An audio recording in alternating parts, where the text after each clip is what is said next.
Hello everyone, welcome to another episode of your weekly dose of Terraform. My name is the same, and as you can imagine, I still have a lot of hair. So I promise this is going to be last episode when you see me with such long hair. And well, should we talk about something else than my hair? Okay, let's move on. Let's talk about env0 today. Okay, does anyone know what is env0? Well, you should know what is env0 because they were supporting my live streams for almost a year now, and I'm really thankful them for doing this for quite a long time. So let's start with env0. Well, this is going to be our main topic today. I will have Omry, who is CTO of env0, and there are also a couple colleagues of him who are probably watching this, and they will be able to answer some questions if we are not able to answer this live. So feel free to write this in YouTube chat, and well, we will definitely see them somehow. Also, I want to if I'm not going to talk about sponsor today, because well, this env0 is already a sponsor, let me mention briefly that weekly.tf is Terraform weekly newsletter, which I publish every Wednesday. And well, it's growing quite nicely. People seem to understand that Terraform is big and there are a lot of content. So if you have any feedback, please reach out to me as well, and I will try to focus on that. Like Terraform providers will request it, so I figure out what kind of content can be relevant, and I published it. So that's pretty much it about everything not related to env0 today. So let's start with env0. Okay. So env0 is one of representative of Terraform automation and collaboration solution, or for short is TACO. Terraform automation, collaboration, and solution. Yeah, TACOs. So well, you can go to env0.com or env0.com/Anton. It's the same, and you can see that this is pretty big news, right? I mean, they have recently received funding, I mean, even more funding. So I will make sure that Omry will join us in a bit and explain it in more details, the strategic vision, what kind of features they're working, how they're different from the rest of solutions which we all know exist. But I want to make this review and focus specifically on, again, getting things done using this solution, and I have some Terraform code which I want to just put into the system and see how it works. I have some agenda and some points which I want to go through. If something doesn't work, well, that's life, and I think it will be an interesting episode anyway. So, oh yeah, hello Sebastian, Terraform automation and collaboration software. Well, yeah, you know, tacos in short, that's what I know. And yeah, it's quite interesting to have, first I had episode about Scalar, now I have episode about env0, so Spacelift is definitely gonna to join at some point. Okay. Enough to show you homepage. I think you all know how homepage looks like, and this is blog post. Well, it's cool, and it was published yesterday. So, well, let's look into documentation first. Okay, imagine that you don't know what is Terraform, what is overall like automation, what is infrastructure as code. I think going to documentation and learn very basic things is not the best idea. I mean, you have to go at least to Wikipedia to understand what is infrastructure as code, if you are on a very beginner's level. But if you already understand what are these systems, then you can start and look into docs env0. But again, I have some hesitation that you will really understand what's going on here. Why so? First of all, terminology. I will go in details and try to not mix different terms during even my review today. But I just imagine the amount of complexity which people has to go through when, I mean, before Andrew, who is principal sales engineer, wrote this blog post. This blog post should be written like literally in stone somewhere on everyone's computer, on homepage, on, I don't know, it should be printed, it should be everywhere. It's the most important part of information is here. And I'm not joking even now, because when you don't understand definitions like what is organization, template, project, environment, we cannot do much. If you see these words, that's because I'm learning Spanish at the same time, but let me hide it. Okay, now it's okay. So organizations, template, and projects. Again, think about this as this diagram. So you have an organization where you have projects, then you have templates, then you have some sort of environments, and I already hear how confused you are, because, well, templates, environments, projects in many contexts means very similar things. env0 is just treating these terms one way.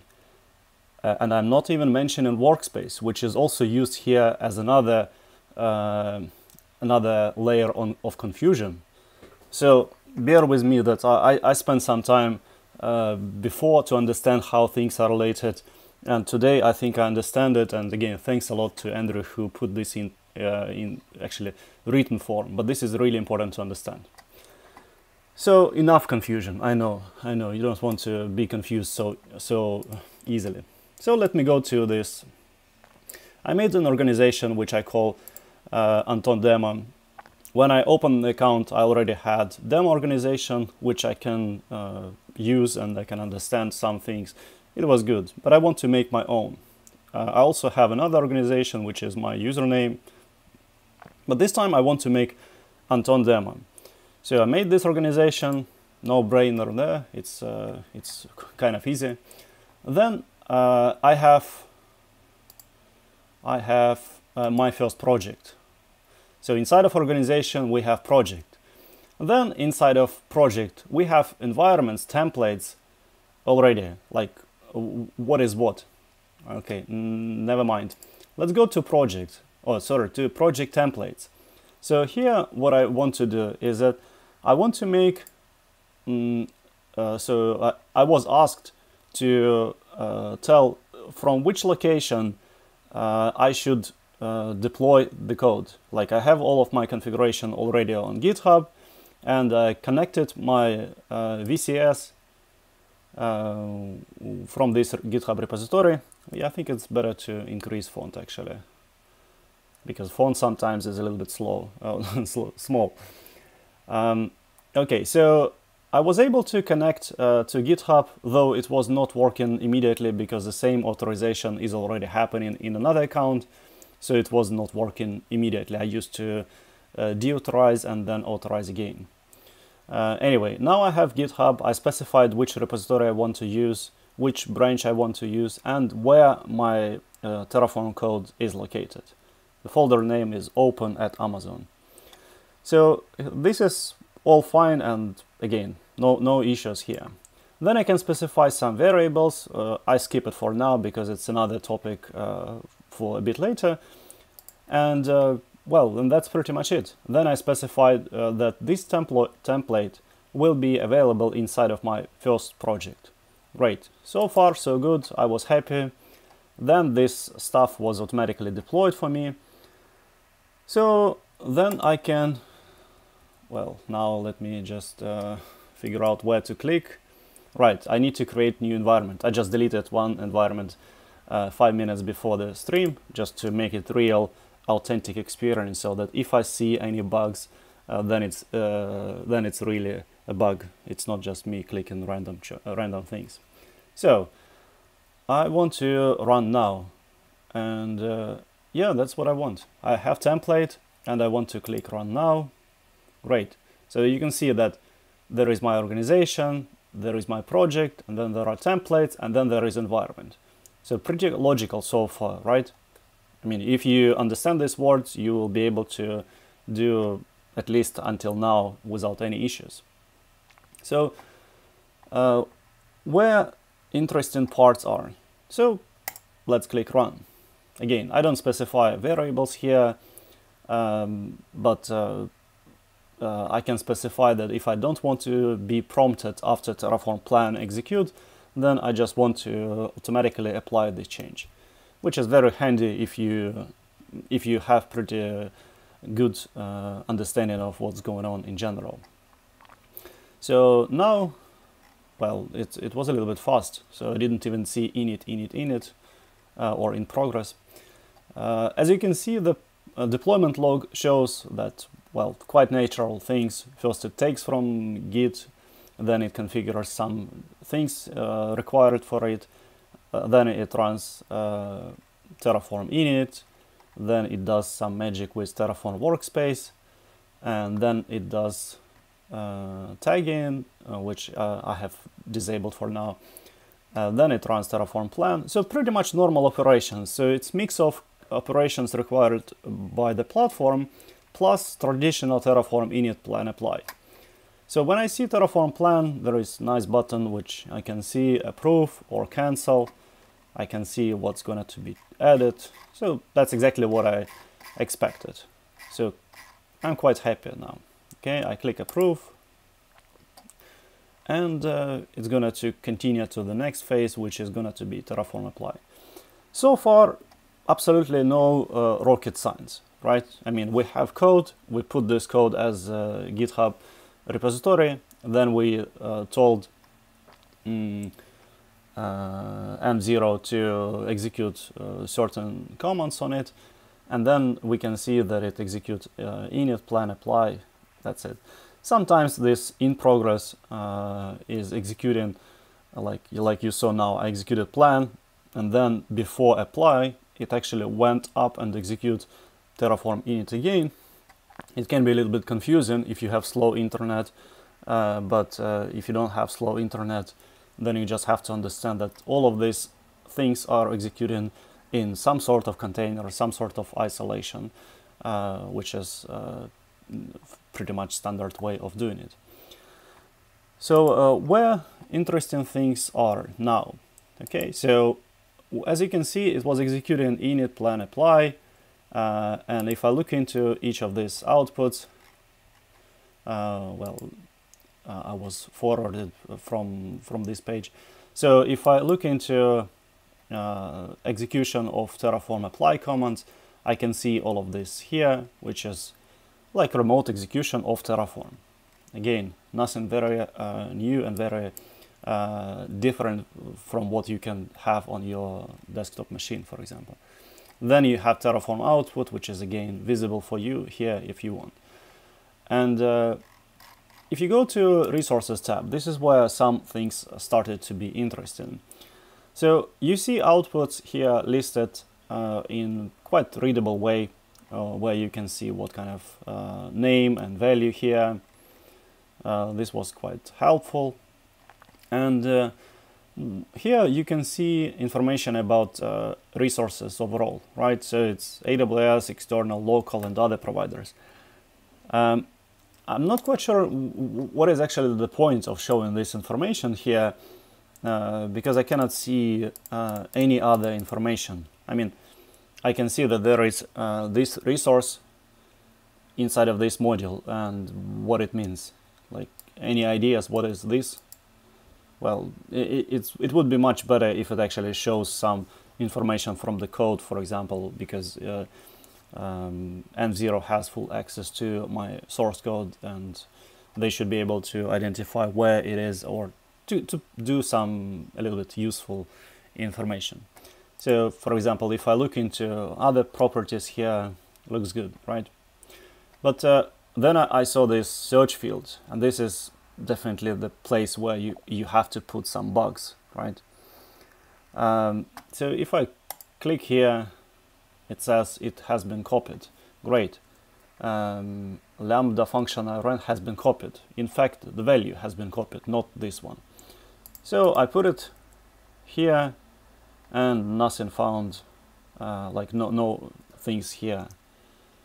So I'm not sure what is this search for. So if I put this, well, yes, this is this. That's good. but not more than that, right?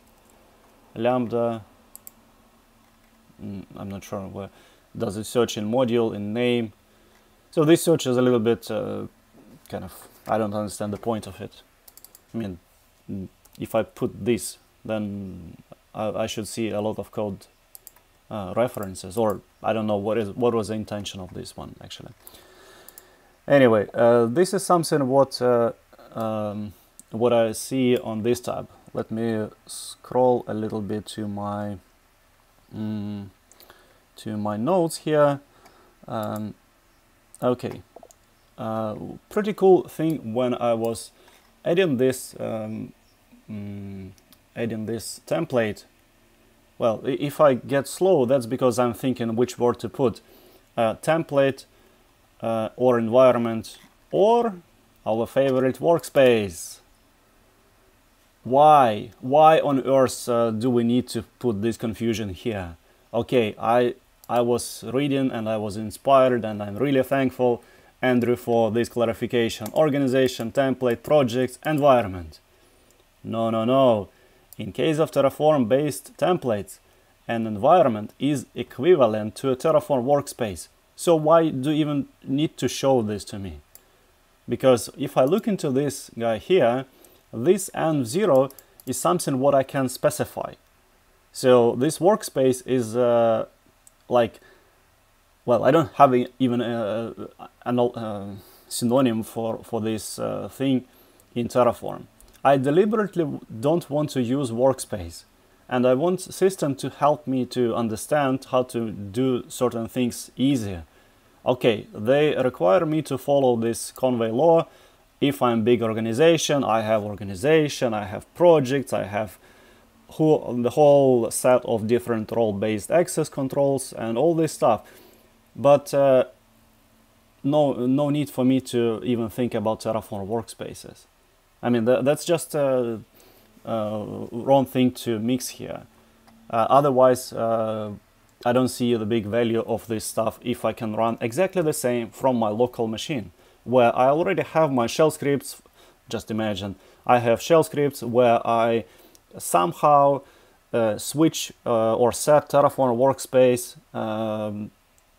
before I do different Terraform init, Terraform plan, apply, and so on. And I remember to switch this workspace depending on different situations. But then I realized that it was nightmare, and I want to use system which simplifies this for me. And they say, okay, you will just follow this convention. But remember to bring your Terraform workspaces, which are not actually the same here. Because as you can see, I have code which has absolutely no relation to Terraform workspaces. When I imported it into env0, now it suddenly gave me Terraform workspaces. Okay, fine. So enough about Terraform workspaces and env0 workspaces, because I'm that old that I even remember when Terraform workspaces were called environments. So now I have environments inside of environments, or environments outside of workspaces. Anyway, that's just confusion. But again, it can be just me. I mean, you can think, but actually it's pretty much everyone who's using Terraform, primarily because they were not happy with the concept of workspace. Anyway, by the way, env0 can support Terraform too. So if you have project written in Terraform and you follow structure, you can use it and it will be just fine. So enough about complaining, because it's not going to be fun complaining about different things, which is quite easy to find. I want to do another thing. I want to talk about variables. So my Terraform code has some variables. I mean, I added, let me show some code. I think code is interesting too, right? So if I look into this code, by the way, you can see that this is Visual Studio Code. Yes, Robert, old man yelling at cloud. Yes, this is pretty much as Ned slogan, right? He is old man yelling at cloud. Okay, so this is code for this project. So inside of open at Amazon, I have a bunch of Terraform files, and I have introduced one variable which I call attach policy statements, and I have this guy here. So this is declaration for this variable. Just imagine the situation where you want to have control whether you want to attach policies or not. So you have Lambda function and you want to attach something or not. Like in my case, I want to control whether this is going to be true or false. By default, it's false. So what should I do in order to make this change or make support for this variable inside of env0? Well, first idea which you can think is that, okay, I want to stick to Terraform open source and I want to have file which I will, where is this, where is make file here, which I will call, let's say, dev, because I don't like workspaces. I will call it according to my definition of environment, which can be dev, stage, prod, and so on. So I make dev.tfvars. Pretty good name, right? And then inside of this file, I want to put attach policy statements equal true, because that's how it should be. Okay, so you added this guy here. So what can you do now? How can you configure env0 to actually load content from this file? And this is where I don't have an answer for you, because if I look into variables here, it says Terraform input variables serves as parameter to a module, allowing aspects of module to be customized without altering source code. Excellent. That's exactly why variables are used. The only thing which is different for me versus for this is that I don't want to specify them one by one. I want to have 25,000 of them in one TFVars file. So what should I do? I go to project variables, go to Terraform variables, and I can add them one by one here. For example, if I add free text, and if I add attach policy statements and then specify true, is it sensitive? Well, it's not so sensitive, but save. Should I save it? No, it's a bad idea. Let's click add another one. Add drop list. Let's add this one again. Oh my god, it says that this variable already exists. Let's delete this one. Oh my god, it still says that it's already, it's expecting one option. Okay, well, that's a good idea to add it. Right, so the option will be true. And option will be false. And I cannot select sensitive because it's drop-down list. Maybe that's a good idea, but I don't know. Anyway, now I have list, or what is it? So this is going to be drop-down. You can point to a variable file and using magic variables. Oh my god, magic variables is what?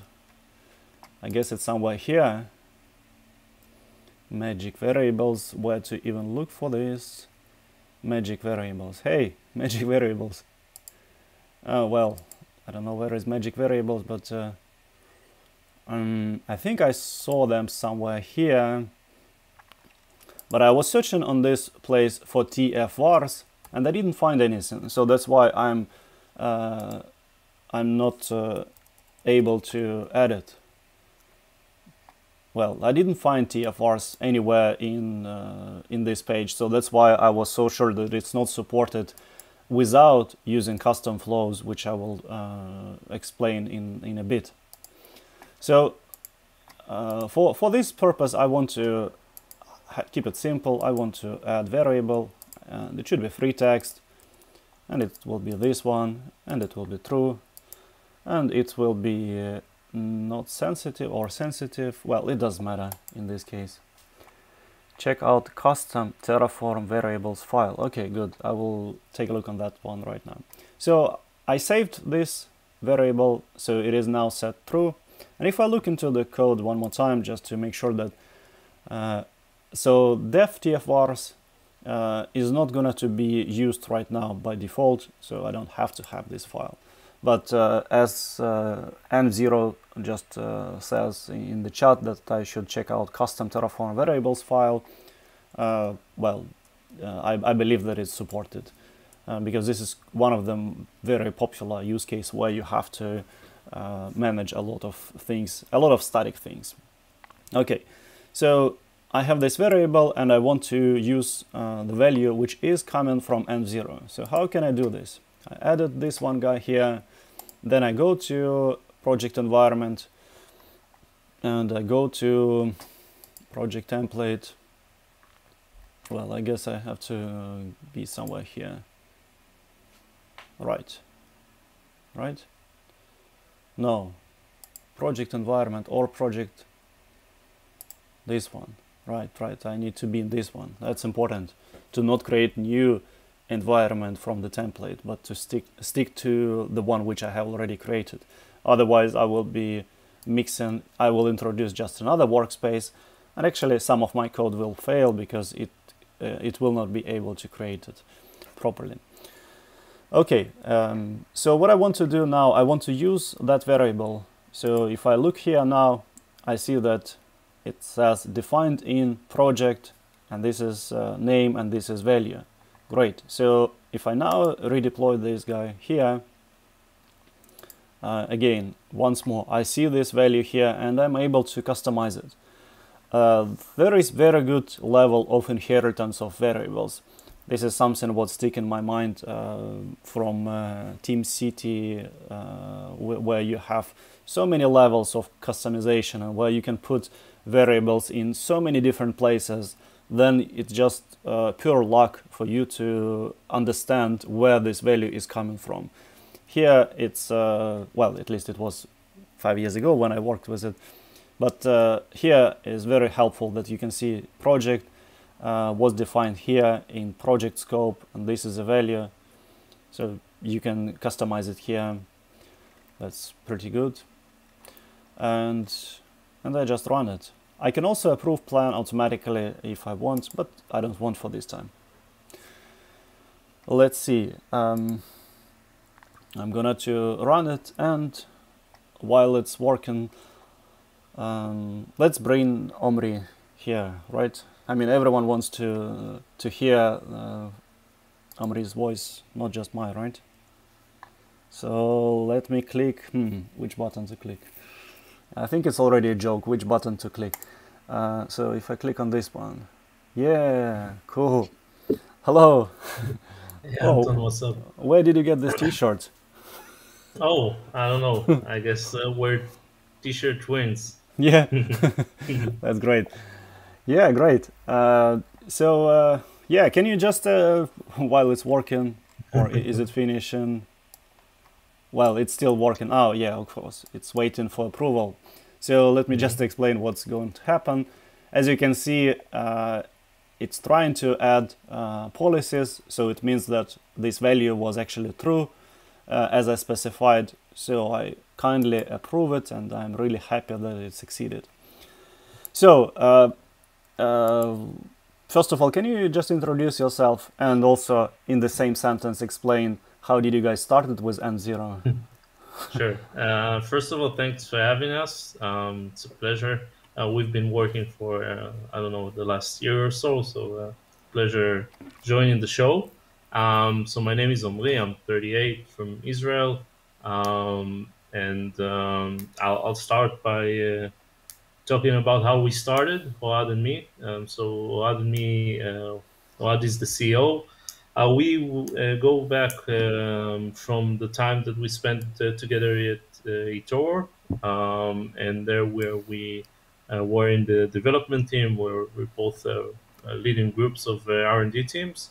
And then after a while, Oad left a different to start a different startup, and I went to other places, and we kept a good connection over the years.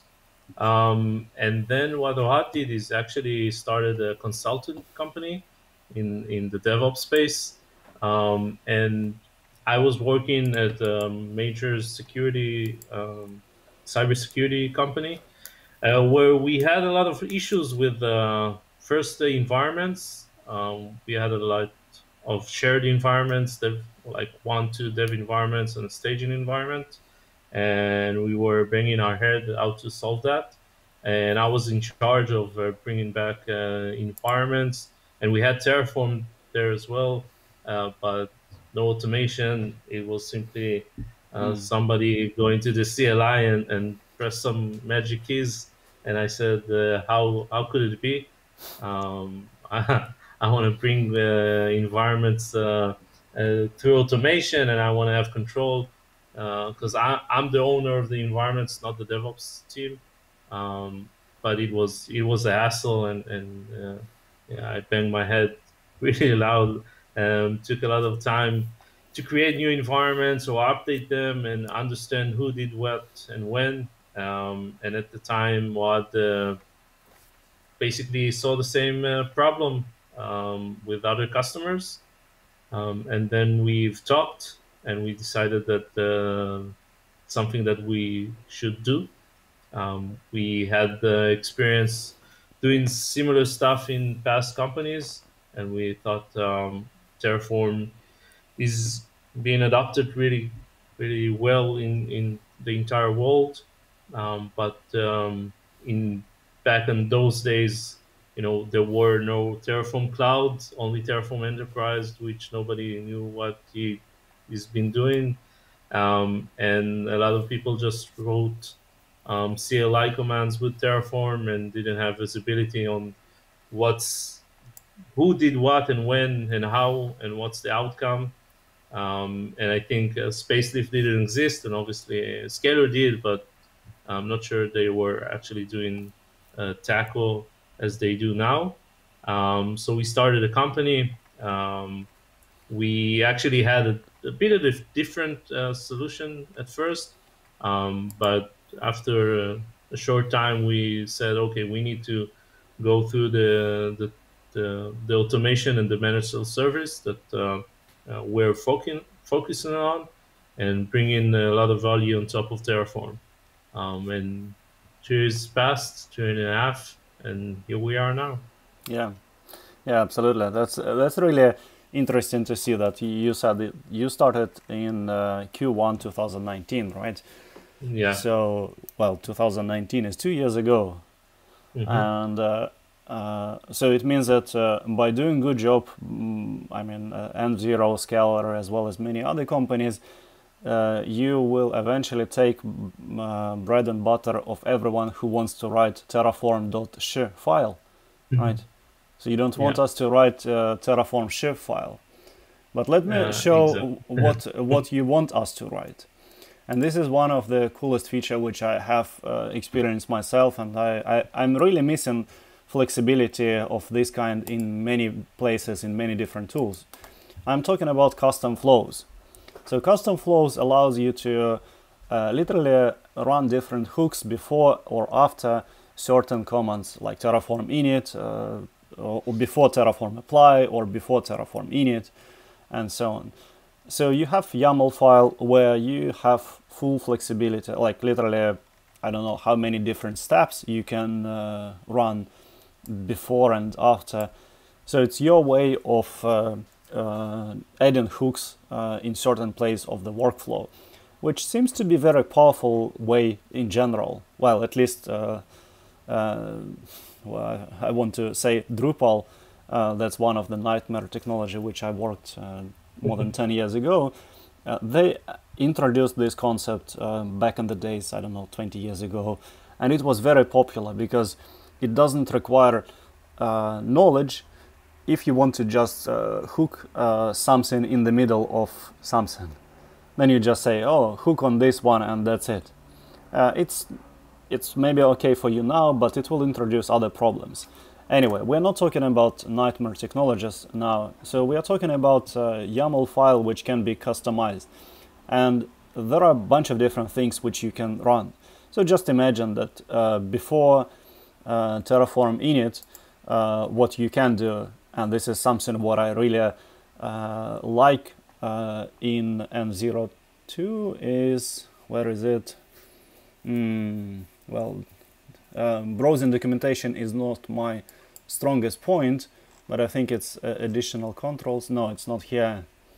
Well, maybe It's I can help. What are you yeah, looking for? I'm looking for custom software, no, software versions which is installed Oh, so on it's in the same page of custom flow. Just browse just down. below. Right, right. Yeah. So Yeah, yeah. So we specify. exactly. Right. So the container already has everything what I need, and like in this case, to deploy Lambda function, I need to build Lambda function. So I actually execute Python 3, which is installed on the runner itself.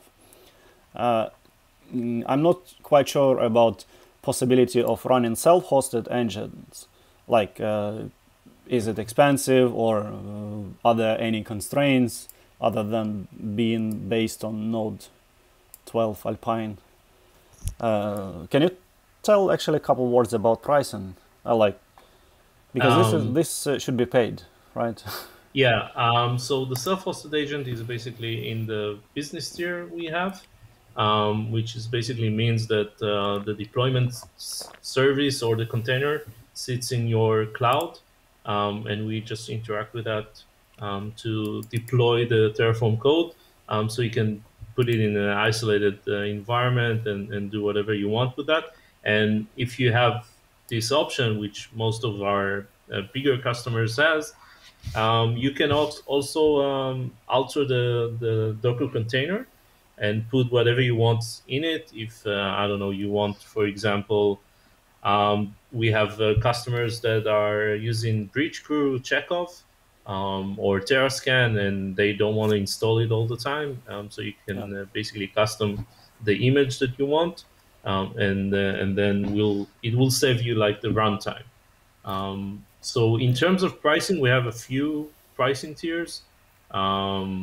There's the freemium where you can basically do all the things you can do in the platform. Uh, there's no uh, there's no limitations on features. It's just limitations on usage. So you can have three environments and just a user limitation as well. And then we have the pro tier, which is based on workspaces or environments. That depends on how you want to tackle that. Um, and we're going to. We had a lot of feedback on the pro tier that sometimes, depending on the use case, sometimes you have a lot of environments or state files, because it's the best practice to have as many state files as you can and then run as a simple task in Terraform as you possibly can. So we are going to switch that based on your usage. So it's going to be currently it's on environments, and it will be also per users as well, depending on your use case. So you can enjoy both worlds. And then when you go to the business tier, which is basically the self-hosted agent and the SLAs and the support that you get with it, and those are based usually on usage, on the number of applies that you are making. We're charging only on applies. If you have PR plans or plans, we don't charge for that.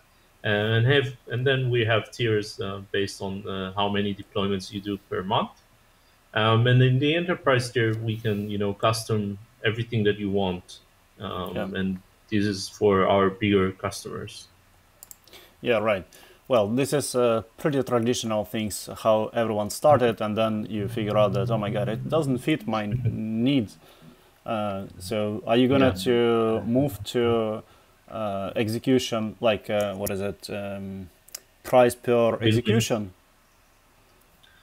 So I don't think in the pro plan we'll go there. It's what we heard feedback on is that sometimes you have a lot of workspaces, and then you will pay a lot on the pro tier, and but you have only three users. So we don't limit on concurrent runs. You get concurrent runs, unlimited concurrent runs from the free tier. The Pro T give you the SAML option as well, which is basically very huge and popular in the industry. We also do syncing of SAML teams. So if you have like Okta or Azure Active Directory, we can sync the teams automatically to env0. And then what we heard regarding the prop plan, as sometimes you only have the DevOps team needs to use this platform, and paying for environments is going to be quite expensive. So depending on the use case, if you have a lot of users but a low amount of environments, or if you have a lot of environments but a low amount of users, we are going to handle um, in Yeah. the pro tier that. The rest are unlimited users and unlimited environments, and it's based on deployments.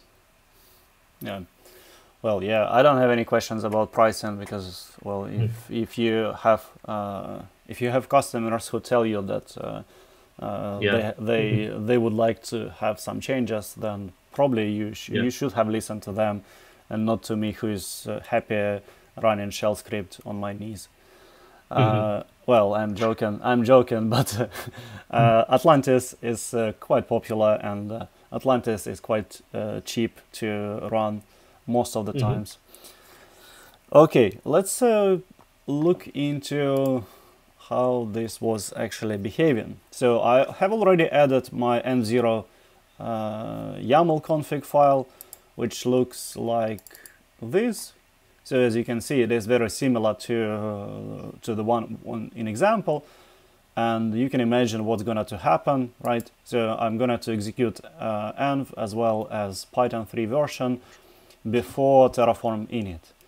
And the reason why I execute env is that I want to just see whether I will see a lot of secrets or not. And to my surprise, I saw not 100% of secrets, but 50%. Let me show all these 50% to you guys, and I will try to remember to rotate them after the stream. Well, where are my secrets? Ah, right here. This is loading env0 YAML. It's not executing. So it's executing actually here. And there are a bunch of different things here. All of these environment variables, as I can see, if they're prefixed with env0, this is so-called magic variables, right? Okay, so it's env0 magic variable. Quite good. I understand that it is important to have a lot of them to be able to flexible control. And then I see AWS role external ID. That's really cool that this is marked as secret, because in fact this is a secret which I have specified so that env0 account can assume this AWS role, because I don't want to provide static credentials and then these credentials will be leaked during live stream and then I have to revoke them. I would rather just revoke the whole role and that's it. And why this is important to, and not maybe important, but what was actually the challenge here. So if I look into, traditional question, where, I guess I already answered, but it should be in project settings. Yeah, finally. You see how easy is it sometimes to know where to click just by seeing these buttons. I want to go to credentials. I remember that when I did review before of another product, it took me a lot of efforts to find where to click. And I was desperately clicking in a row, as somebody said in the chat. What button to click is a classic. Another joke is the classic, which key is any button? So yes, okay, let's click on credentials. So this credentials is something what I have specified. So I have created my assumable role, and here is it. So I added, I followed just documentation. It was quite easy. But again, I'm sometimes really surprised why you want people to read documentation to create a role. So of course you can go to probably getting started. Where is this role? Where is assumable role? Is it integrations? No. How to configure assumable role? Environments. No. Well, anyway. Yeah, it's in the variables and secrets. Variables and secrets. Excellent. I'm so thankful that you are here with me now. So, when I have, no, it's not here. But also you have a link in the app as well that leads you directly to the So in the app, Somewhere learn here. more. Yeah, I probably clicked this one when I was doing. So what I want to ask actually now. So I was following this process so many times, like when I provide role to a bunch of different SaaS, that I already skip all of this except this. I mean, I need to know this one, which account ID to use, and which role do you expect me to set. Just sometimes you may request some smaller permissions or admin permissions. So only these two things I need to know from all of this page. And I was so happy when I found this one, and I clicked save, and everything was fine, except one thing which didn't went so well. Let me show this one. I have to go somewhere inside of this active. No, it's not this active. I should go to my inactive, and I go to this inactive repository or inactive environment, and I go to deployments, and I will show the first one just to show what kind of error message I had. Well, this one didn't have any credentials, so the error message is a little bit funny. It's like so many question marks. It was like env0 was not sure whether this is even an error. But in fact, it was an error that I didn't provide credentials. So then I fixed these credentials, and this is a pretty strange thing, pretty strange error message which I see. So the requested duration seconds exceeded max duration, which means that by default we use IAM roles with very short time to leave. By default it is set to 1 hour, while env0 is trying to assume this role for the duration of 5 hours. Why on earth do you need so long credentials if it's used in automation? So a few things. We have a lot of customer where their deployment is longer than an hour. It's usually goes up to 2 and even more when you set up like a lot of things, and it depended on the AWS or the GCP or the Azure account, and which resources that you want to create. And we have a default timeout of the container for 5 hours of deployment. And that's why we request 5 hours for your credentials. And as you can see, once you get this error, and as you got it, a lot of our customer also got it. You also have like a link and a notification on how to solve that. Yeah, because it's a common thing. But basically, what we do is after 5 hours, we kill the deployment because it's maybe stuck or something like that. And that's why we ask the 5 hours. Yeah. Okay, good. So instead of making people to read all of this, I want to have this verification step when I was about to make this mistake. So when I was providing this credential sometime, like when I was given this access to my assumable role, it would be smart to try to assume it and tell that, hey, by the way, we need you to change this and that. Yeah. So it would be, I totally agree. It would be better to have it just in that time. Okay, good. So I want to go back to this project environments. No, not this one. Let's see if I'm able to go to project settings. No. Well, yes, so I was here. I was in this comment. So when you say that it is for 5 hours, fine, it makes some sense. But again, I run env0 and I record this live and I see these stars and I'm quite happy. Then I scroll further, and I see my access and secret credentials in plain text without any, how to say, changes, because, well, that's how it is. They are used and they are not replaced. Shouldn't be replaced. I mean, so it depends if you. So basically, we store everything that is marked as sensitive. So if you mark the API key and secret as sensitive, then we will store everything in that sense, both in the logs and the API, and you won't be able to see it. So everything that you mark as sensitive, we treat it as sensitive, and it goes the same way for outputs, like Terraform outputs. If you mark the Terraform output as sensitive, it will store both in the logs and in the resource tab as well.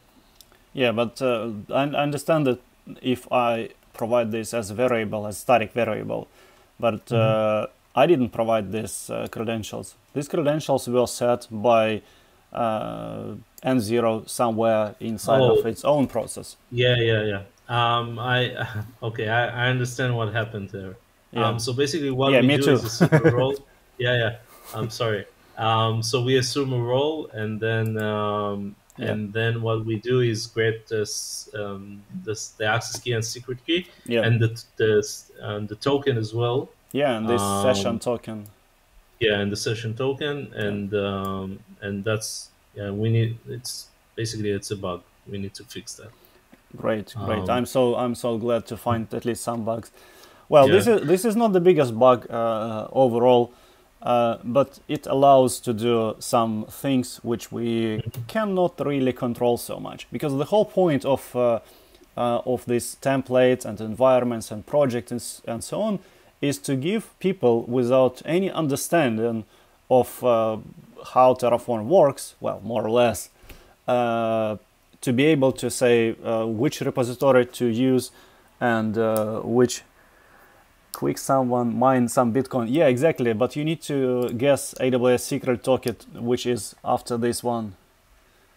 So I can scroll fast and then you will see. Okay, chuk. Now, okay. So the point is that it's pretty much impossible to have this race like all the time. But one of the solution, instead of assuming a role for 5 hours and then hope that 5 hours is enough, I understand from the point of container lifetime that yes, it makes sense to kill it at some point because you don't want to have anything stuck for any period of time. But what is as a possibility, which I don't know if it's feasible to implement on provider side rather than on env0 side. I mean, AWS provider maybe does this already. If you have a lot of requests to AWS API, and it will identify that your token is about to expire, it may renew it for you on that request. So you only need to have, let's say, for 15 minutes, and then it will be extending or renewing by itself. It's a little bit tricky to do, I know, but yeah. at The least problem is that we run the Terraform code, and within the Terraform code, it will be you will need to basically when it loads Terraform, it gets the environment variable and use it. I'm not sure if you can basically rotate those environment while Terraform is running. So well, it will be hard. that's exactly the tricky part. It's not possible to do it so easily. Yeah, But exactly. the coolest part which you guys have, like, I mean, what platform like Tacos platform have, is that you have access to code, which means by adding a little bit of magic here and there, you will be able, I mean, maybe not now, but in about half year, you will be able to do something extra for the user. So let's say user writes code, provides some values, and you can see how this is going to behave and optimize it a little bit. It's Yeah. pretty dynamic area, and some companies are doing very interesting things there. So we'll see how it goes. Another interesting aspect which I see here is that you have possibility to use different pre-installed things, which is great. You can make your own, or if you're a good open source project like infracost, you can just talk nicely to you and you add it into supported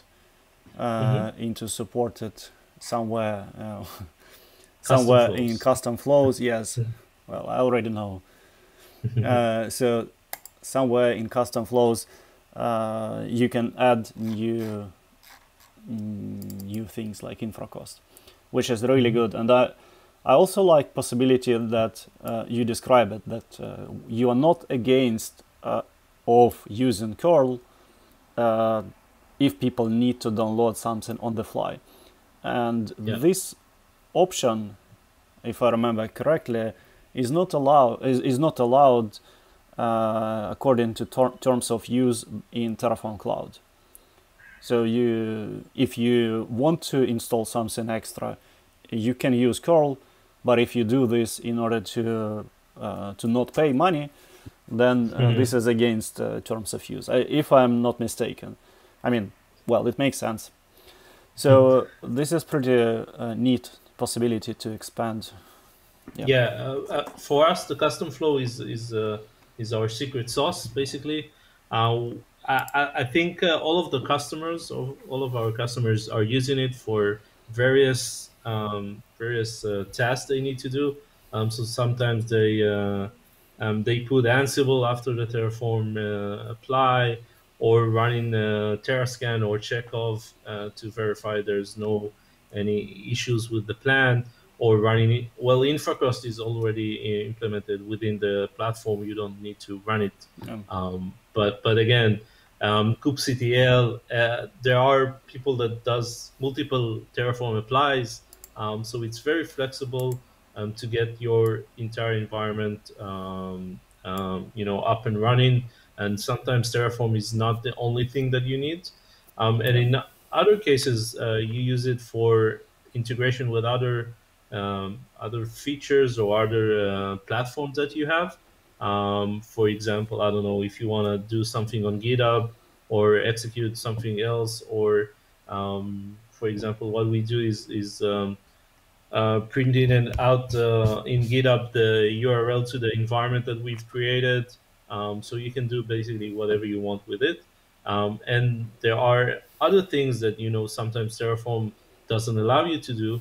For example, the first use case that we saw, that is, we had a customer that basically wanted their backend to be configured automatically. So they had like different buckets and different counts over an S3 remote backend. And basically they used Jinja to alter the Terraform backend config automatically. And they were the first that used it. It was back when we had the Terraform version 11, I think. Back then we probably all use Jinja, because we didn't have any possibility to generate Terraform code. So that's why exactly JSON.NET and Jinja, they are all I think they were used because we didn't have better options. Exactly, yeah. So now you have better options, but that was like the first use case that we encountered, and then we saw that this is so much powerful tool. And beside the deploy and the destroy, you also have on complete and on failure, so you can do a lot of things with it. We see a lot of people wanted to push their logs somewhere else, or I don't know. There's a lot of possibilities here. Yeah, that's definitely right way to, or maybe not right way, but it's kind of default way to extend a platform which is given for you. Hmm. Sometimes you wish to have a little bit more integration in the platform, but then the platform will be complicated. So Yeah. then you need to make trade-offs and give possibility to use static YAML file. But then people come and say like, oh yeah, but by the way, I have TerraGrant project where I have a lot of folders. So how can I script these steps, because now I have a lot of them, and actually it's not Terraform apply, it's actually TerraGrant apply. Hmm. So which steps will be executed? And this is where I personally will be lost, because I don't understand uh, how I will be able to have single env0 YAML config which is dynamic enough to support dynamic structure of TerraGrant project. Because project in TerraGrant is not single folder. I mean, Hmm. sometimes it is, but in many cases it's unknown depths and unknown tree structure of folder. So that's exactly where it can be very challenging to describe it. One approach Um, which is used in Atlantis, for example, is that there is tool which generates Atlantis config YAML file based on TerraGrant structure. So it's hmm. like dynamic nature. I have it inside of my pre-commit hooks. So before I commit, I change my project, and then I commit this file as well. Yeah. Um, so I think regarding the env0 YAML and the possibility of doing codification for this YAML file. We heard it from other customers, and I think what we're going to do is basically have the ability to tell us where this YAML file exists. It doesn't have to be in your repository. It can be in like an S3 bucket or whatever is accessible to us. And then you can basically tell us where it is and have different YAMLs in different steps or in different environments, templates, whatever. Yeah, Um, yeah, absolutely. so Absolutely, this is possible. Uh, while even easier solution would be to have single YAML configuration file in the root as now, but mhm. the content of this file will have to be generated by Yeah, some dynamic. script Hmm. dynamically. So it will be Jinja file, Jinja template, which produce static env0 Static. YAML Yeah. before user commit this code, and it will trigger Yeah. env0 pipeline. So yeah, I see your points. What usually we see with companies, what they do is basically create a script and run the script, and this script gets variables and does whatever you want within the script according to the variables that you get. So it's basically you can do that with variables and scripts. Just write a script that gets variables, and then it does whatever you want in Bash or in Python or whatever, according Yeah, to the variables that you get. yeah. Well, or even easier is to have Terraform project which will render single YAML file, and then on success it will use curl to trigger another To workflow true. Yeah. using this YAML file. Yeah, I mean, you can go nuts with that. And actually, we have the possibility to basically an environment will trigger a different environment with Mm, the workflow triggers. So yeah, you can do that yeah, as well. yeah. Well, I have a little bit of other things to talk about other than different hacks here and there. So let me continue. And by the way, Yuri, I will just put his quote here one more time. So he says that env0 works great with Rancher and use them often. Well, I guess, let me think, what does Rancher mean in this context? I mean, you change Terraform configuration, and then Hmm. if a Rancher provider doesn't have bugs there, then you have good days. That's it. But if Rancher provider has some bugs, or you will have to do some manual Terraform surgery, like executing Terraform state command or do some, I guess, state unlocking, for example, if something didn't went according to plan, then you have hard time, right?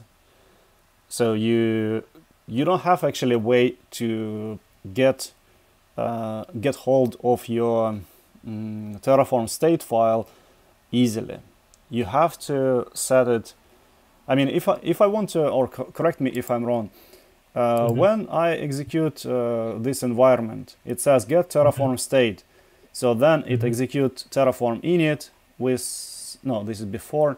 So then Terraform init, and somewhere here, initializing the backend. So I don't see what kind of input parameters it has, but I can see here somewhere it should be backend.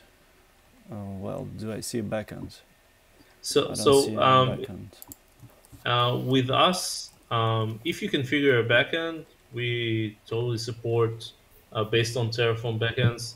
If it's an S3 or whatever, we'll support that.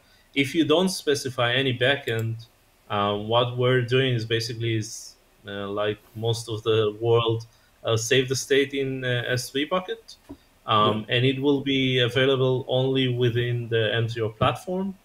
So whenever you are deploying anything or running commands or in the custom flows, you can basically have the ability to get the states and use it.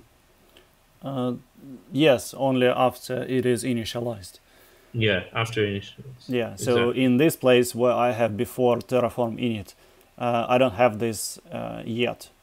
So there is no.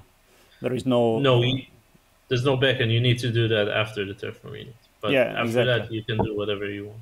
Yeah, but the thing which Yuri mentioned is that if you use env0 to manage some other providers, for example, Rancher, where you have a lot of different dependencies like namespaces, projects, users, and so on, you will have a situation at some point where you need to, let's say, reproduce the problem, or you want to run Terraform apply locally with some flags. So that you need to do something more than just this platform allows you.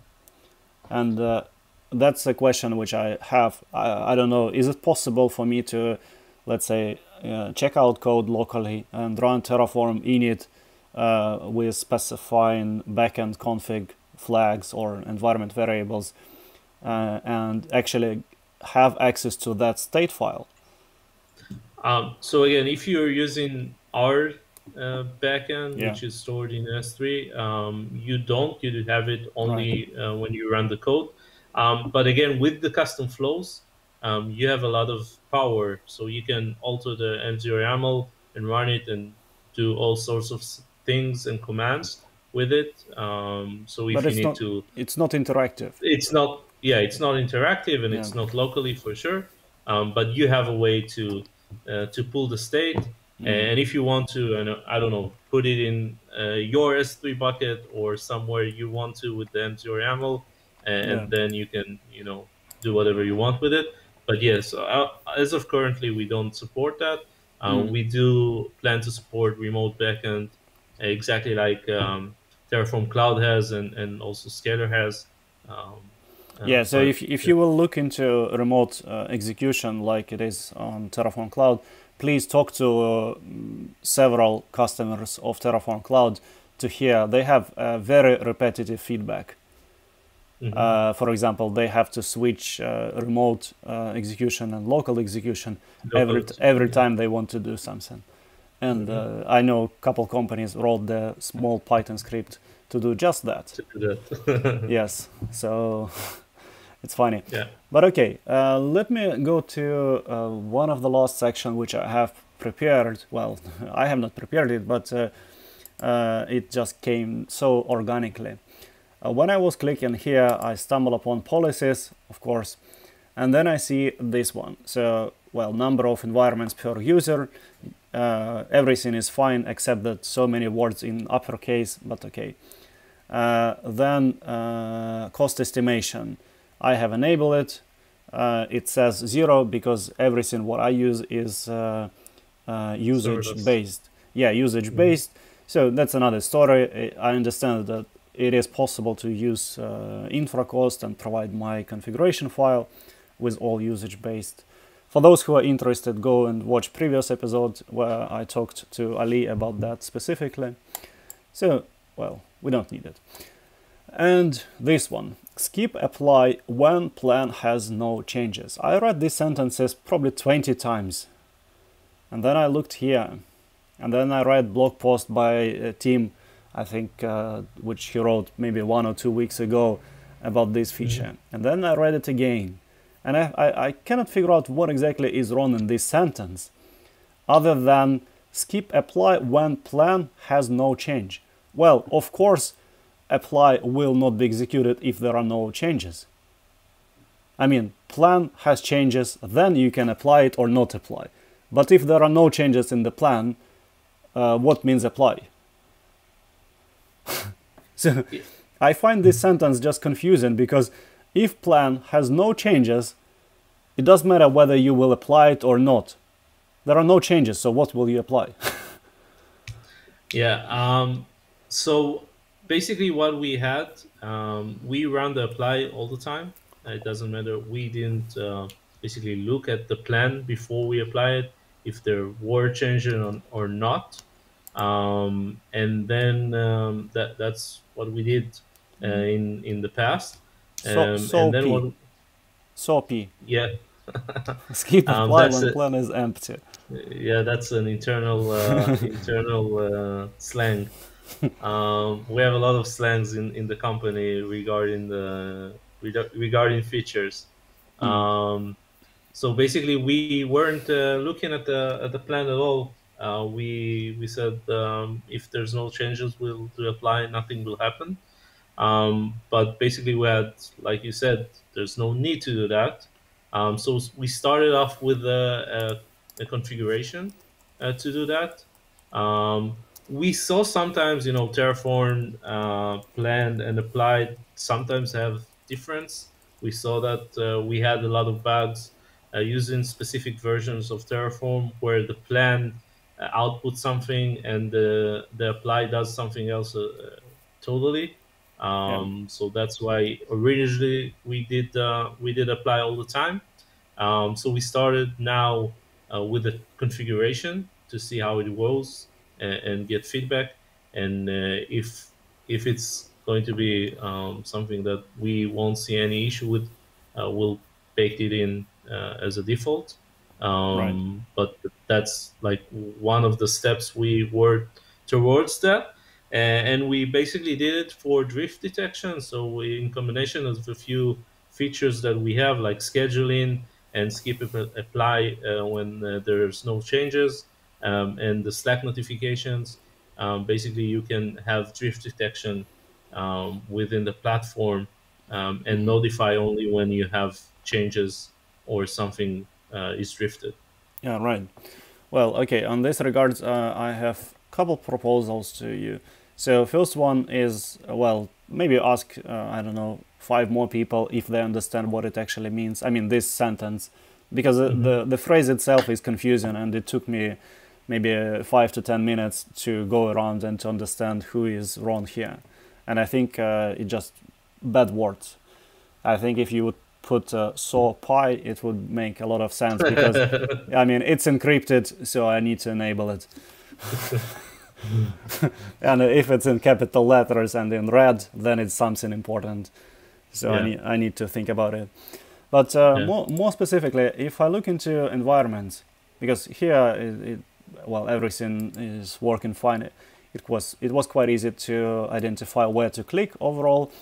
But then if I click on my environments, because this is, as I understand, one of the landing page for me as a person who is not expert in Terraform. So I mean, hey, where is my API gateway, for example? And then somehow I should be able to find it. Where is it, right? So this is the purpose of this page, right? So I can see resources and I can see outputs. But one more time, if you are doing this, just blindly copy what you have from Terraform, it's not enough. I mean, Terraform code, at least the way I write it, usually has description. And description is something what it's quite funny that the only place where description is used for variables, for example, is only if you will be asked when you execute Terraform apply, and it will tell like this variable is defined, but it doesn't have any value, so please set your value. But outputs are never used anywhere. So this description is not available in Terraform. But once more, you know the code. You know what has been executed. Instead of relying on the Terraform team and wait for them to add it into the whole system and then everybody else, like all tacos, will implement it, do a little bit more based on the code which you have. Like literally, I would be much more happy to know that I ran off Lambda function instead of seeing Lambda function I ran. Because this is, again, written by human. Not always. I know that a lot of people don't pay attention to this and just put full bar there and never actually pay attention to this. But, well, a shame on them. You have to put something here and you have access to this source code. Well, if you use a Terraform TF state, it will be just bad. I mean, TF state doesn't contain this information. Yeah, it doesn't have it. Yeah. Yeah, you need the source code for that, but we do, as you mentioned, we have it. So yes, I totally agree with that. On another note, same goes to the variables. So variables also have a description that you can share with the user before he enters the basically the value that he wants. So yes, both of those use cases is something that we heard before. It's on the roadmap, and I totally agree. I mean, our whole system is built to support self-service managed platform. So basically, not only the ones who write the Terraform code should be using it. We have a lot of use cases where developers, QA, automations, even sales engineers or machine learning engineers needs environments in the cloud. And sometimes, most of the time, they don't know what is Terraform and they don't want to know. And we need to specify and make it as easier as possible. So one of the features that we introduced that you already showed is the drop-down variable. So basically, somebody will choose it for you and have you just select the right value instead of free text. And yes, there's a lot of more features that we can do to enable and make it more easy to run it and understand what you're doing. Yeah, but at the same time, when I see, well, at least when developers who are not using Terraform think about, oh yeah, we will make a text input field and everybody will be happy. Well, no, you don't know Terraform. Terraform has object, which can be object of list of maps of whatever else. How can you expect me to write it here? Should I write this? I mean, and then try to remember to close enough brackets. I mean, it's wrong. There has to be something else, something better than this one. Again, there is no HTML5 type which is called Terraform code, which we can just assign to this input field and say that it's done. But there are some ways how this can be done. So, yeah, for sure. Basically, there's a structure that you can prevent and apply on that. So yeah, HCL is definitely. I think it's a pain point everywhere. Writing HCLs within a free text box without validation and and also in Terraform you can define how does it look, if it's a list of objects, if it's a map, if it's all those things.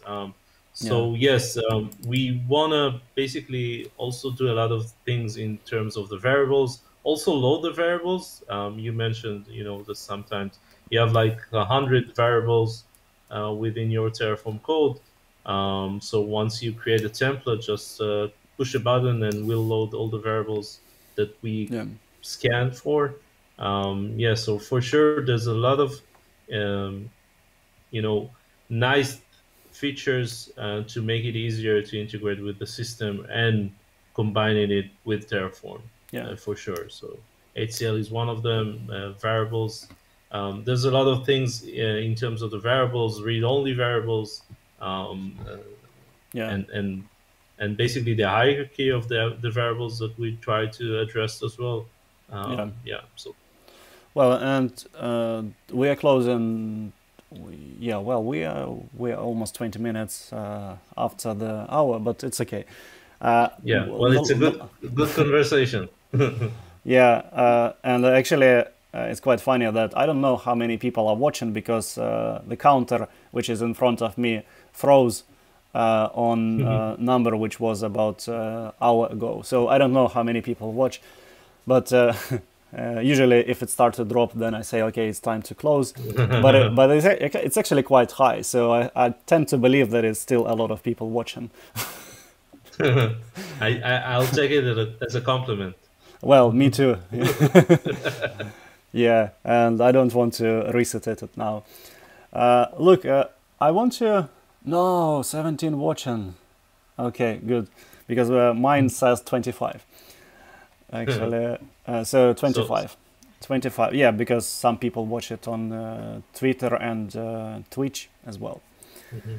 Okay, so one more proposal which I want to kind of give again. I want to think about this platform as where you actually started, right? env0, you started it because, well, at least that's what I was told by Ohad, is that env0 is like zero environment where you start from.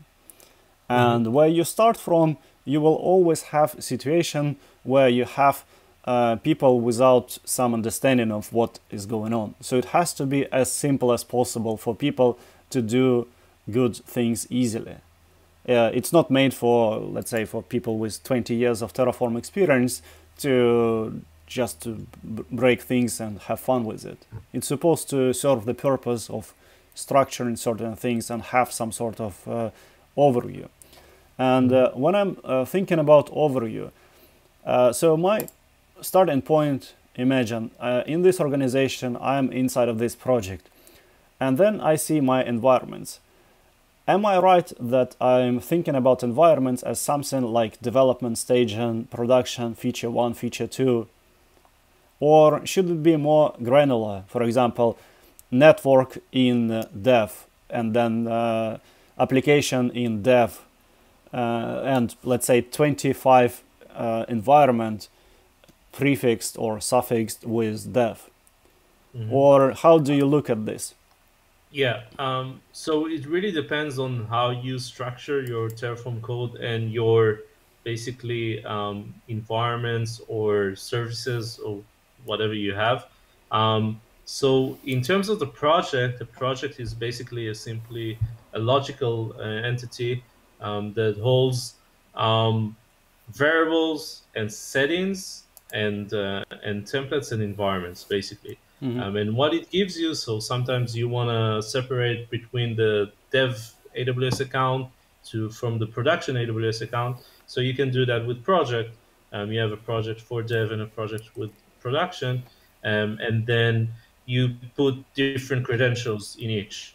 Mm-hmm. Or role-based access. So sometimes you want, your developer in dev to be able to deploy whatever they want, but in production, you want them just to do a plan and not apply. So that way you can configure your role-based access and settings accordingly. And same goes to variables. So sometimes, for example, in dev, you don't want a load balancer because you only have one instance. But in production, you'll have a load balancer with a lot of instances on it. So we can configure the variables accordingly and set those apart. And in terms of the environment, so basically it depends. We internally we separate, for example, between the networking and all those. We are serverless as well, so everything that is serverless or the application or services is basically separated between them. And then we have like a place where environment consists of a few environments. So the VPC, sometimes it's a Kubernetes cluster or whatever you have within that application. So it really depends how you want to structure it. We see customers structure project based on basically environments like accounts, let's say AWS accounts, or basically projects. So sometimes to separate the networking and the cluster and the namespaces to different projects because they have a different type of entity that you want to apply for each and role-based access for each. So it really So, depends. I don't have like a strict answer for that. It really depends on how your Terraform code is structured and also who is going to use it. yeah. Well, one of the things which I hate in our work is when we say it depends. Because I always have opinion. Um, yeah, so I totally agree. And when we thought about projects and variable and hierarchy and environments, we said, okay, how can we structure it the way that it fits what my opinion is in one way or the other, but it's a bit more flexible than what I think of. So as I mentioned, the early things that we thought about is AWS accounts or Azure accounts or GCP accounts, depending on the customer. I'm using AWS because we're on AWS. And we thought that, okay, I need to separate that because our dev account is different from the production account. And also the role-based access. You don't want developers to deploy something in production Yeah. or in dev. So that's like the main thing that we thought about. But then there's a lot of things that you can do there. For example, separate the network and for example, you don't want developers to deploy the network stuff, right? Or the Kubernetes cluster. You want them to deploy the namespaces or their applications. So you can use the project to basically have all the networking with a suffix prod dev within one project, and only the DevOps engineers can access it. Um, Right. so, so going back, the first implementation was on subscription accounts, but then it went even further. I see. Hopefully, it will not go even further. No, I think, as you mentioned, it's we have a lot of entities in the system, and it may be confusing for the first time you see it. But after you dive in, we actually had a call with a customer yesterday, like a really big known customer that says, "Yeah, it was a bit complicated at first, but then when I thought about it." It made a lot of sense of how do I separate my code and how do I give role-based access to the team and who is using what. So yeah, I just totally agree that in terms of the thing that we have, the more feature that you introduce, the more complicated the Yeah. platform is.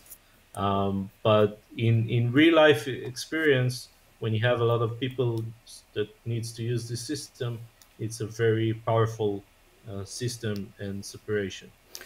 So Yeah, but at the same time, I have list of my environment in one project.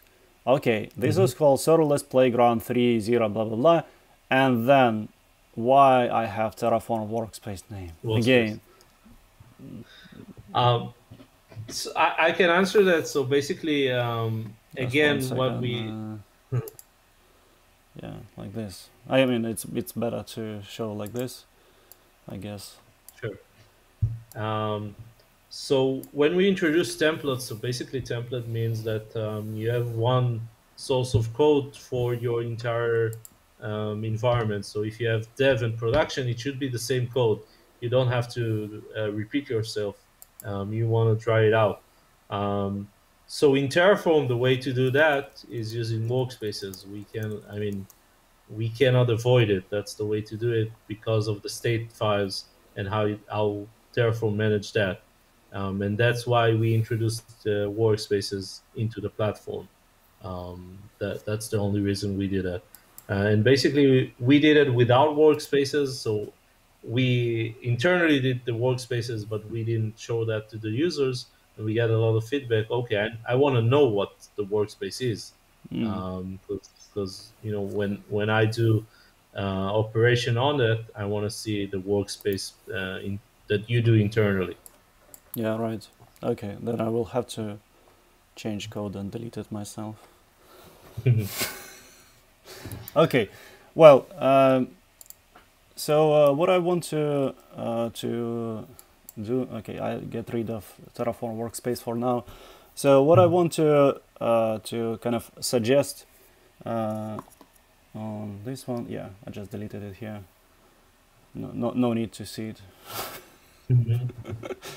Okay, so what I'm thinking is kind of cool, but I don't have so much experience, so I will just mention it and hear what you think about it. So you definitely have role-based access control, which is very complicated, I'm quite sure. I mean, it's very powerful, very complicated. You need to be, you have to have PhD in order to understand how to use it and so on. This is definitely like this, I'm sure. It's always like this. But is it possible for administrator to give user a possibility to run certain Terraform commands? Let's say I want to run Terraform plan, or I want to run Terraform apply, right? So basically, yeah, you can do that. So we have, again, two types of users. We have the admins, which are super admin. They can do whatever they want. And you have a user. When you have a user, for each project, you can give it a role-based access. Mm-hmm. So if you go to we can show it. So if you go to the project settings, I guess you're the only one on Yeah. this. But if you go to users, or you can do that the same with teams. So, for example, if you have the DevOps team, the R&D team. So basically, here the role, because you're an admin, you can do whatever you want. But here, as a user, if you weren't an admin in the organization, you will be able to select the role. If you're an admin, if you're the admin of the project, the applier, so basically you can apply, the planner, or the viewer, so you can only view and not execute any code at all. But So that's then how. I still have possibility to write whatever I want in env0 YAML. Yeah, but you won't be able to execute it within the env0 platform. So if Why? you're a viewer, you can. I'm viewer, but I can execute the Terraform apply from within env0 YAML in step somewhere in between. I don't know. Yeah. So again, if you're a user, you won't be able to create those templates. Oh, Whoever I creates see. those templates is only the admin. So basically, what we like the rationale behind that is like the DevOps are the admins on this platform, and they are creating the variables, creating the templates, setting up all the role-based access and whatever they need. And then the users can basically have certain types of actions that they can do. So, for I see. example, in the policies, you see that a user can have up until one, two, three, whatever you Yeah. select the number of environment. So there's two different users here. One is like the admin that configures everything and sets what is allowed and not allowed in the organization, and the actual users, which can be again the developers, the QA, the machine learning engineers, the automation team, or whatever, that actually can get cloud resources, but only in a specific way that the admin told them that they can. Well, at least admin didn't think about that they can misuse it. And Hmm. luckily there are still possibilities to misuse it, Yeah. like using provisioner, for example. Mhm. Well, and anyway, if there will be a possibility for developers to modify the code, um, let's say they have access to Terraform files, uh, Mhm.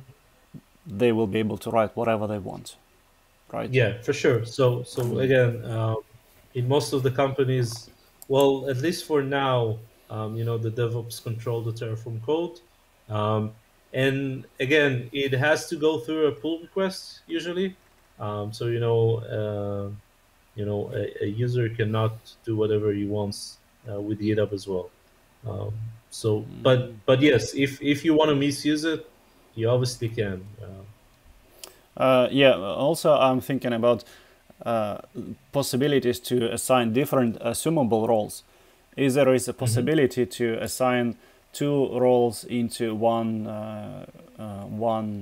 I don't know, project or environment, or Uh, I'm a bit so lost because there are yeah, so two things. One is read-only roles, which should be enough to perform plan, and mhm. then actually full admin access or more like powerful Mhm. user to be able to apply it. So there are. Yeah, so right now we you can set um, for AWS a stream role, you can set it per project. So again, if you have different accounts, oh, you mean different roles you wanna do, you need to set it in the project level, um, Yeah, and something like this. then yeah, so that's how you can set it up.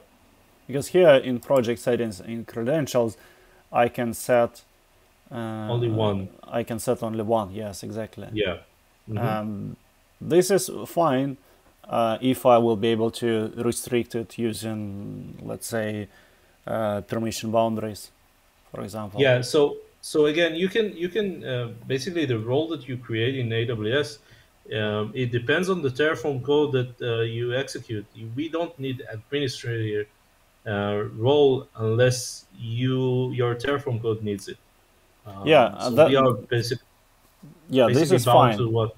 Yeah. I'm just thinking about separation between some people should be able to run plan, and for them, even if there is some malicious code or some strange things happen, they are restricted by either assumable role, which was Mm. used during this operation, or they are limited by permission boundary, which is attached during assumption of this role, or something like that.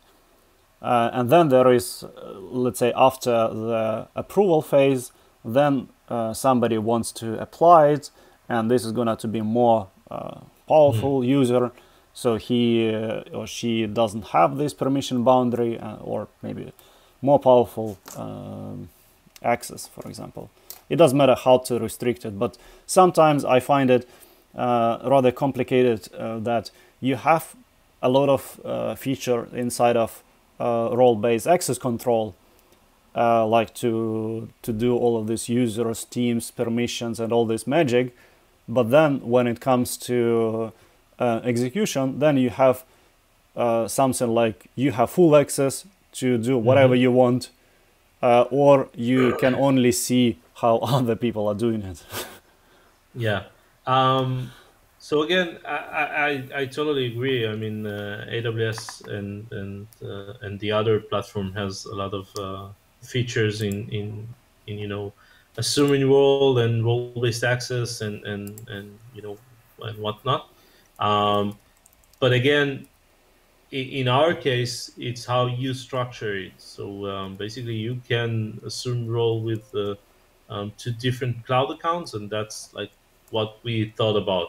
And again, you can specify that the user can only do a plan and cannot do apply, and someone Yeah. else has to approve it. And in this way, you can set only people that are strong enough and understand what Terraform is to approve those. Yeah. applies. Um, Yeah. Right. Well, yeah, actually, a very important question by Yuri again. I see that Yuri is leading the conversation today. How often should I use env0 to get merch T-shirt? Well, that's well, Yuri can always talk to us, and we'll send you one. or Just drop. I can send you some of my Sure, no problem. yeah. Well, yeah, that's great. Okay, I think well, we are definitely out of time, and if there are people who are still watching, that's great.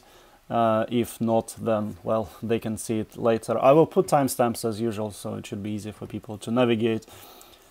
Okay, do you have any other things which you want to cover? Like specifically, I know that it's most interesting thing is like, what are you guys working next? Well, at least for Mhm. me, this is usually most interesting because I know I want to know how you are thinking about it, or Yeah. what's really in your head. hmm So we have a few things that we want to work on. First of all, is giving a clearer view to the admin. So basically, as I mentioned, we have a lot of customer are using us, where the DevOps are the admin, and they give permission to their developers or machine learning engineers, and they want to get a better view of how many environments they have, how much money they are spending on this project, and get dashboards on failed environments, or environments that are in limbo states. So get like dashboards of those. Those are things that we're currently are working on, and we have some things that we need to cover as well in terms of model registry and the remote backend that we are going to work on. We have a lot of things regarding costs that we are also going to work on in the upcoming month. So basically, we didn't cover that, but we have actual costs as well for the environments with Hmm. correlation to the deployments. And one of the This key, one, I should yeah, provide this one, right? yeah, you should So, provide like yeah, and we basically support AWS, GCP, and Azure on those. And then what we can do is basically give you the actual cost of those environment based on tags. Basically, we have an open source called TerraTag that basically can tag your resources automatically within your Terraform code. And then what we can do is basically have budget limits hmm. inside the system. So basically, we can say, okay, this team only gets $2,000 a month to deploy his cloud environments, and when he crosses that, don't allow him to create more environments or send, um, uh, Or email, just terminate production, or just yeah, terminate production if so you that want to. they have something to work on. Yeah. Yeah. So we're working on that as well. And again, we basically have two main use cases: is the managed self service, where people wants to create cloud resources and give self service to other teams other than the DevOps.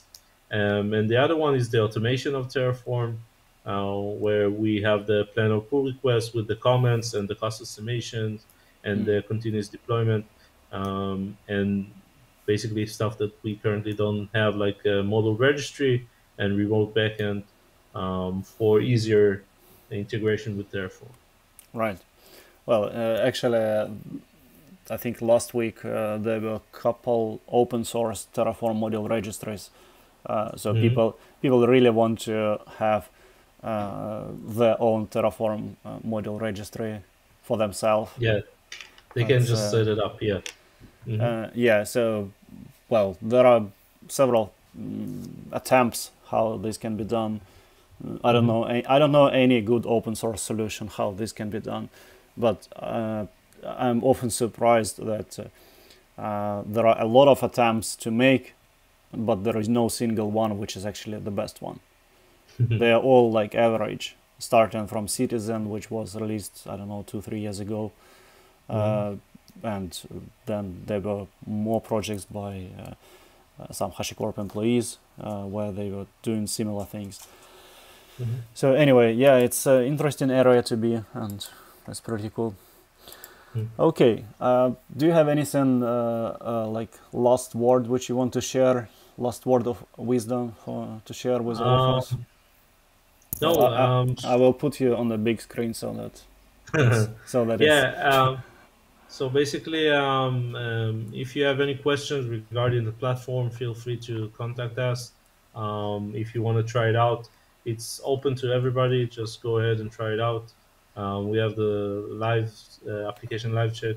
If you have any questions or anything you want to ask about the platform, and also the documentation, and give us feedback, because basically what we are trying to do is build the product in the area, and we need your feedback to do that. Yeah, that sounds like a great plan for everyone who was watching this. Mhm. If you have any questions, yeah, just reach out to Mhm. env0 on Twitter or Yeah. well, env0.com/Anton. Well, /Anton is just funny to say, but of course you can go to env0.com too.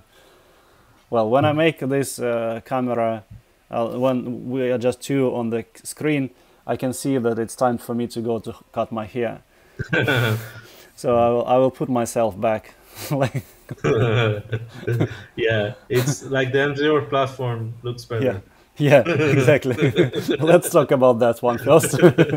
Yeah. Okay, great. Yeah, I think that's it. Thank you very much, Omri, and Thank you for having me. It was a pleasure. pleasure. See Mhm. you.